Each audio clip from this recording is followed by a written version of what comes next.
खाने होइन त जाडोमा होममेड थुक्पा टेस्टी। अनि हजुरहरूले यो हाम्रो रेसिपीको साथसाथै के पनि सुन्नु भने ब्याकग्राउन्डमा ढाका टोपी पारी पारी आएका ढाका टोपी लगाएका पनि सुन्न सक्नुहुन्छ।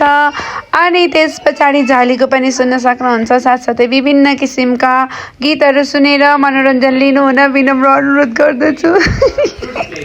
हेलो अनि नमस्ते अनि सबैजनालाई स्वागत छ मेरो मिनी भ्लगमा। आज चाहिँ हामी मेरो छोरा र म भएर के बनाउन गइरहेको छौँ त्यो त हजुरहरूले फर्स्टमा नै देखिसक्नुभयो।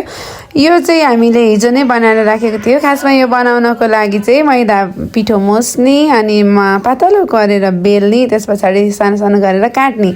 यो चाहिँ दिपा छोरीले बनाएको हो यो रेडी चाहिँ। अनि त्यस पछाडि पकाउन चाहिँ आज मैले पकाउँदैछु। लेट्स गो गाइस, सबैजना मिलेर पकाऊँ है त। ओके अब चाहिँ म जाँदैछु। हाम्रो घरमा धनियाँ पनि बारीमा छ। हामी जति बेला चाहिन्छ त्यति बेला टिप्छौँ कि किनेर ल्याउने मान्छेले पो दिउँसै लिएर आउनुपर्छ त। घरमा भएको टिप्ने मान्छेले त जति बेला मन लाग्यो त्यति बेला टिप्ने। यसो मैले टिप्दैछु धनियाँ चाहिँ जति पनि छ। अनि यो धनियाँ टिपेँ ल हेर्नु है कति छिटो छिटो। यो चाहिँ मैले स्पिड फास्ट गरेको क्या। अनि त्यस पछाडि टिप्न गइरहेको छु। लसुन पनि कति धेरै बाक्लो छ। त्यहाँ कुनै ठाउँमा दुई दुईवटा पनि थियो तर अहिले खोज्दा चाहिँ पाइनँ कि हेरिस न। बल्ल बल्ल भेटेँ। अनि लसुन पनि टिपेँ। अब हामी बसाल्छौँ यहाँनिर कराई। अनि यहाँनिर टेम्परेचर मैले सबै मिलाएँ। अनि बाबा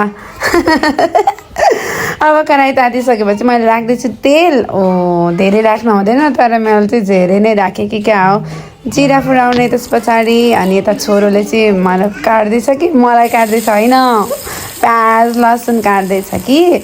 अनि उसले काटिसक्यो अनि मैले राखेँ। अनि यसलाई चाहिँ अब भुट्ने हेर्नु है कस्तो हुने बेलासम्म भुट्ने भनेर म देखाउँछु हेर्दै गर्नु ल सबैजनाले कस्तो हुन्छ। मैले चाहिँ फर्स्ट टाइम पकाउँदैछु। हिजो चाहिँ छोरीले बनाएर खुवाएकी थिइन् कस्तो मिठो भएको थियो। त्यही भएर आज चाहिँ म पनि पकाउँछु ल भनेर साँझमा के साँझ परेपछि पकाउन लागिरहेको छु।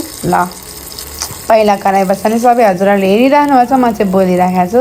अब यो प्याज यतिको भइसकेपछि लसुन प्याज अनि टमाटर राख्यौँ। अनि स्वादअनुसार नुन स्वादअनुसार बेसार त अनि यो जिराको धुलो हो।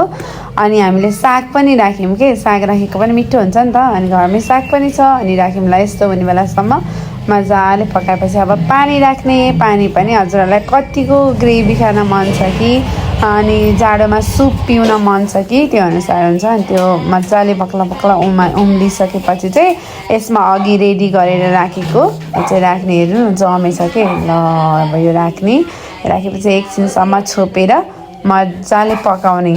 एकदम बक्ला गरेर पकाएपछि अनि बल्ल वाउ मिठो देखेको छ। तर एक्ज्याक्टली भन्नुपर्दा योभन्दा चाहिँ एकदमै राम्रो देखेको थियो कि यहाँ चाहिँ राम्रो देखेन। अनि मैले धनियाँ पनि राखेँ। कलर चाहिँ मेरो आँखाले चाहिँ राम्रो देखेको थियो तर यो क्यामेराले चाहिँ राम्रो देखेन।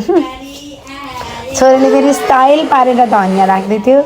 अनि धनियाँ पनि राखेर एकछिन चाहिँ पकायौँ। अनि त्यस पछाडि चाहिँ फेरि फ्रेस धनियाँ राखेर खाने बेलामा चाहिँ फ्रेस धनियाँ राख्नुपर्छ। ल पाकेर रेडी भइसक्यो।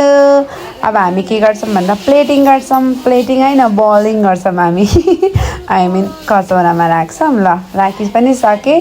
अनि यसमा माथिबाट कागती निचोरेर अनि थोरै धनियाँ पनि राखेर अनि हामी खायौँ। Thank you so much for watching.